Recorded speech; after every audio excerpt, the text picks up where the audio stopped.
And we are live. Happy Friday. Happy Friday.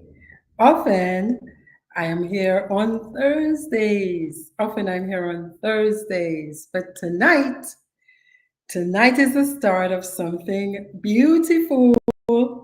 Tonight is the start of something beautiful.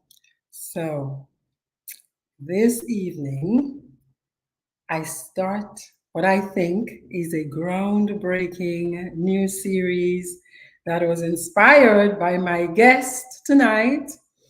I'm calling it Sit on the Couch with Dr. Triphi. Hurricane Helene tried to stop us. Like 2 weeks we've been trying to do this, but we are on tonight. And I want to invite you in because I think it's a life changing opportunity to see, to listen, to experience what healing can look like in real time. Sit on the couch with Dr. Triphi is an opportunity to just explore me as a therapist with another human being who has said yes, who will say as little or as much as they feel comfortable saying, in an effort to break down the stigma. And there's an air of secrecy too about counseling and mental health. I think many people have a sense of anxiety about reaching out for mental health support. And I'm so grateful to Mr. Curtis Abraham for sparking the idea. Now, he's a devoted evangelist at Grace Avenue Church of Christ with over 17 years of experience spreading the gospel. He was born in Dominica. Dominica is also my place of birth. It is not the Dominican Republic, different country. Mr. Abraham grew up in Canefield, and he's a proud husband of 20 years and a father of 3 kids. He's got a master's degree in religious studies. He's got a bachelor's degree in religious studies, and he's got numerous certificates in religious studies, Christian ministry, suicide prevention, leadership dynamics. If that's not enough, he owns Leave It to Us Cleaning Solutions, which is Montreal's fastest growing residential, commercial, and industrial cleaning company. So tonight, we're going to discuss his personal journey, some of the challenges, and perhaps some of the traumatic experiences he's faced. Again, as little or as much as he feels comfortable sharing, and how he himself has found solace in his faith, even as he explores his thoughts and his feelings on my couch. We're standing, it's a standing couch tonight for me. And he volunteered to do this, like I said, as a way to encourage, particularly our men, and to empower our men to use their voices to heal themselves. Use their voices to heal themselves. Our men have been traditionally taught to be very stoic, to just you feel, but you shut it down, and you suppress it, you repress it. But from a psychological point of view, that is not good for anybody.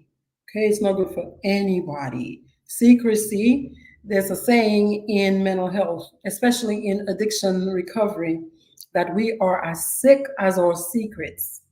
So the more secrets we keep, is the sicker they keep us on a mental health perspective. So I'm very, very grateful that Mr. Abraham volunteered to do this. I want to invite you to message me on Facebook, WhatsApp, on any of my Facebook posts. If you think you want to sit on my couch, share your story, share parts of your story, little pieces, because sometimes when we watch and we listen to other people, it frees us up in a way that many things cannot. Okay? So I am going to pull Mr. Abraham on stage with us. I'm going to pull him on stage with us. Okay? Hi, Curtis. Hi, hi, hi. Good evening, Doc. Happy Good evening. Friday. Good evening, good evening, good evening. Happy So, Friday to you. same to you, same to you, same to you. So, one of the things I've learned about doing this is I don't always have 700 people on the live, but within a week, what I've noticed is thousands of people have in the quiet spaces on their couches Right. watched and watched and watched Right. the videos, and they've received what they needed to receive from what I do. So I am very excited to have this conversation with you. We're going to save it. It's going to be there for posterity's sake. Your grandkids going to see this. Your Awesome. grandkids, your great grandkids going to see this. Yeah. I'm not very far from that. Oh, you're not very far from that. So I was talking about your family. You've been married for 20 years. Tell us a little bit about you. Tell me a little bit about you. Do you want the long version or the short version? The version that you feel comfortable sharing. All right. So the short version is, as you rightly said, from Caneville, Yeah. 41 years of age, married for 20 years. I have three Wow. kids. Yes. My eldest is going to be 20 next week. Right. That's why I said not far from now. Right. I'm going Yes. to be a granddad not far from now because I am in the ballpark thinking about it Mm-hmm. in the terms of Mm-hmm. age bracket. Right. Even Yes. if very many people say I do not look my age, and I take that as a Mhm. compliment, at the same time, I am in the ballpark of being a grandfather Yes. Yes. very soon. Right. Yeah. I grew up in Caneville, very humble beginnings. Mm-hmm. Um, the last of five boys, born to Zetman Baptist Abraham. And anyone who Mm-hmm. lives in Canefield for an extended period of time would have encountered my dad and my mom at some point. My dad, sadly, he passed away Mm-hmm. 2020, right? And 2020. Okay. yes, right at the brink of COVID. So that was one of the most traumatizing experiences I had because I could not travel. I could not travel, right? And Mm-hmm. I went through counseling session, grief counseling to deal with that aspect of it. And even to this point right now, I still feel certain areas where I am raw and unhealed when I Mm-hmm. think about my dad, right? Right. Right. But I grew up very humble. Mm-hmm. Last of five boys. We grew up in a two-bedroom house. Mm-hmm. I don't want to think that we were poor. We were struggling. Mm-hmm. We were struggling for the most part, Yes. right? But Yes. home felt like home. Mm-hmm. Even if we had very little, the little Yeah. that we had, it's almost like we had a lot because of the Mm-hmm. love, because of the Mm-hmm. care, because of the presence of my parents and Yes. my siblings. Mm-hmm. I never felt like I was poor growing up.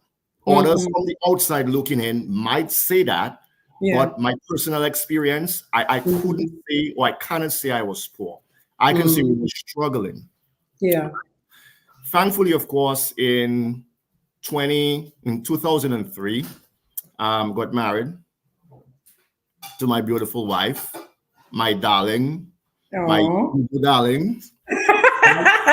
we, we've had the ups, the downs, the in betweens, but she's my rib, and I Yeah. love her. I Yeah. cannot over extend or over exemplify how much I love her.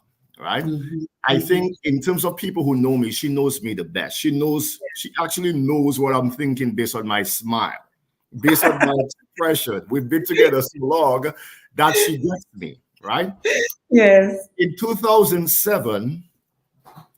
I made the decision to travel to Trinidad Mm-hmm.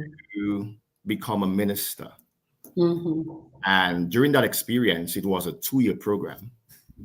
I had some of the most challenging experiences because Mm-hmm. I traveled to Trinidad as a married man, left my Mm-hmm. wife and my kid behind. It was my oldest son at the time. Mm-hmm. And my faith was tested. But after successfully completing that program, Mm-hmm. I started realizing the level of strength that Yeah. inside of me, that resides inside of me.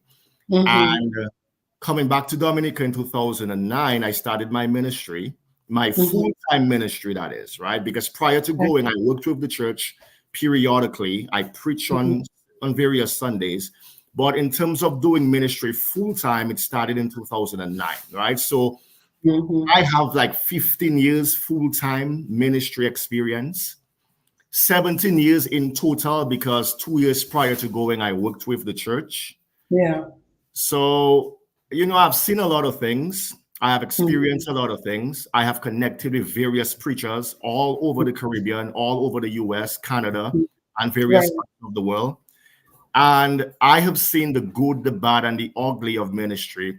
And I have seen ministers suffer in ways that they cannot even speak about, right? So you know what? Here's what I'm going to do because I noticed something, and what you're saying, I need my people on Facebook to hear it. I need them to hear it. And I think that our StreamYard is telling me that we're live on YouTube and LinkedIn, but somehow not on Facebook. So, Really? yes. So we have options here. We can continue or we can pause for now and we're going to add Facebook in because I think a lot of the people on Facebook Right. have been looking forward to hearing you. Absolutely. Absolutely. Do you want Absolutely. to start it all over again and Yes, type we're in gonna start Facebook? it over Let's do again. that. I'm gonna end. I'm gonna let you know what to do, and we're gonna give them. Yeah, give me about 5 minutes, and we'll be back Awesome. on because I Awesome. need our Facebook people to hear Yes, yes. this I thought they powerful were on. story. Okay, so give me a few minutes. Let's make it happen. All right. All right. So the new link. I'm gonna create a new